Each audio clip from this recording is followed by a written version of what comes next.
Hi, welcome to the NuWave Cooking Club. I'm Jennifer, the executive chef for NuWave Ovens.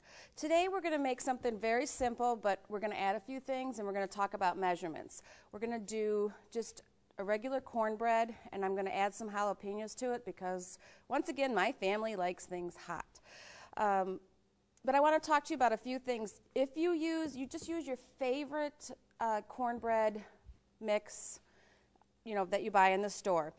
If you are making the muffins, which I'm going to do today in the little muffin cups, you just use one box. If you're using the 10-inch pan, you use 2 boxes. And obviously follow the box directions, which is 1/3 of a cup of milk. Just pour it in there. Now, I want to talk about this. A lot of people use these measuring cups for liquid. This is a liquid measure. This is dry measure. Only dry ingredients should go in the cup type. And this is for liquids. So sometimes that has a big deal, especially when you're baking. Okay, egg. I always like to break my egg into another bowl because if you have shells, you can pick it out. But if you do it right into here and you get a shell, it's kind of hard to see, especially when you have a white mix. If you have any egg shell that falls into your egg, which I don't, but I'm going to show you, just take your shell, dip it in there by the egg, and it just immediately attaches to it. It's like kind of acts as a magnet.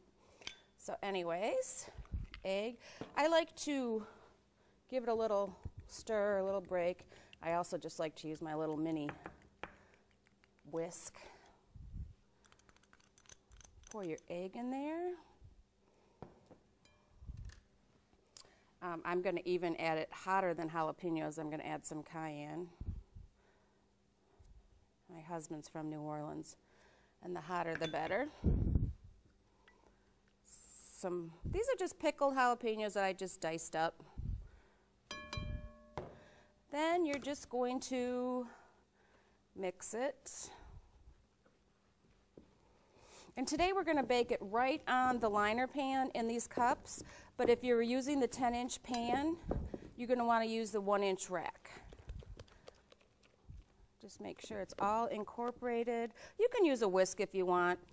Usually for 2 boxes I do, but I'm just going to use one. Just my spatula here. All right. Now what I do to make it easy so that everything is mess-free, I pour it into here and then I pour it into my muffin cups.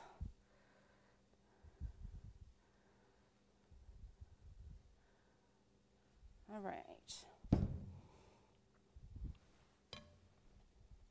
So just put your muffin cups, don't let them touch. We'll see how many we can get in here. And then fill them about 3/4 of the way full. And oh, by the way, the cups have been sprayed. And you should also spray the 10-inch pan if you're just doing a pan of bread. You can also do this in an 8x8 or 9x9 pan that fits in the NuWave. If you're doing it in glass, you're going to add about 4 to 5 minutes. It's harder for the infrared to go through the glass.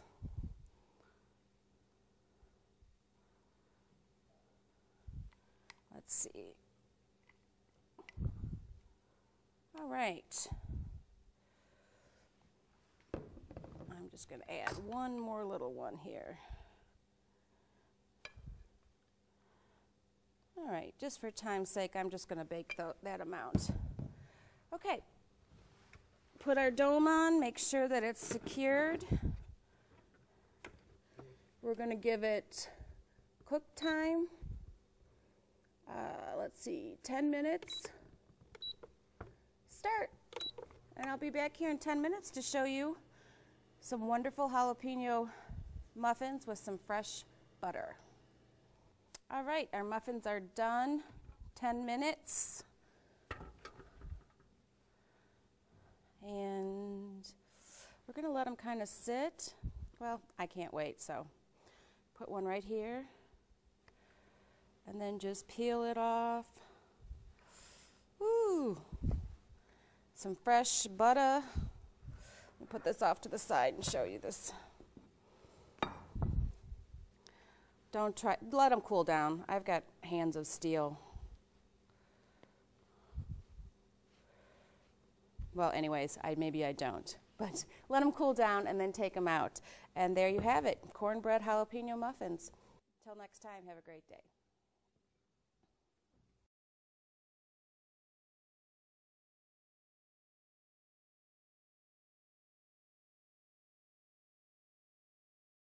Hi, welcome to the NuWave Cooking Club. I'm Jennifer, the executive chef for NuWave Oven. Today we're going to do an old-fashioned pot roast. And my trick is I do it in a cooking bag. And it's just a one shot in the bag, 60 minutes, power level high, good to go. Go do homework, laundry, whatever. First I start off with a 1/4 cup of flour. This is going to help everything get thick at the end, the juices. A 1/4 cup of red wine. If you don't have red wine, use white wine, it's fine. And a little thing about wine, guys, is all of the alcohol cooks out of it when it reaches 212 degrees. And since the oven goes up to 350, all we're left with is a nice taste of the grape, not the alcohol. So feel free to be able to serve it to your family. Let's see, 2/3 a cup of water. And it's going to seem like a lot of liquid, but once we get the potatoes and carrots and whatnot in there, some parsley, all the measurements will be on the screen for you. I like fresh ground pepper. If you have it, use it. If you don't, just use the regular black pepper. Just adds a little freshness. I give it a little squirt of soy sauce, a little bit of Worcestershire sauce, just a little bit. And then I just clean garlic cloves and put them all in there. Then onions. My trick to the onions so they don't fall apart is I leave the root on. So just stick them in here.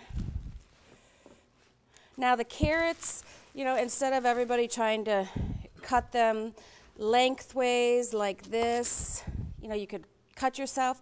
I like to just do a nice side cut, and they come out at an angle, and I think they cook more evenly. Try and cook them, or excuse me, cut them the same size. So here we go, stick those in. And then potatoes. Potatoes should always be kept in a pantry, cool, dry place, not in the refrigerator, because the starch gets cold, and sometimes, especially when you're doing mashed potatoes and you bring them up to a boil, they'll turn brown on you, and the reason is because the starch has been cold and then it warms up and it just goes blah, you know, kind of gluteny. So keep these in a you know, dry, cool place. These are russet potatoes. You can use red potatoes. If you use red potatoes, you don't even have to peel them. But today I'm using russets because that's what I had. And just stick them in there. Now these oven-safe bags are in your grocer's aisle where you get your garbage bags for your kitchen and whatnot. Now, tie it up like this and just give it a good shake. And make sure all of the juices get in there. Perfect. Go ahead and use a little, leave some air in there, but you don't have to leave it all. Tie this on. Perfect. Now, what I like to do is I like the meat to be at the bottom. So when I turn this over, all the meat juices are going to brown the vegetables. So I'll show you what I mean. Okay. 4-inch rack, 1-inch rack. All we're going to do is flip it like this. Do you see that? Tuck it all in. We're on the 1-inch rack. Dome goes on, and it's touch and go. Cook time, 60 minutes, start. And in 60 minutes, we'll come back and reveal it, and we'll show you the juiciest piece of meat you've probably eaten in a long time. Okay, we're back. The pot roast is done.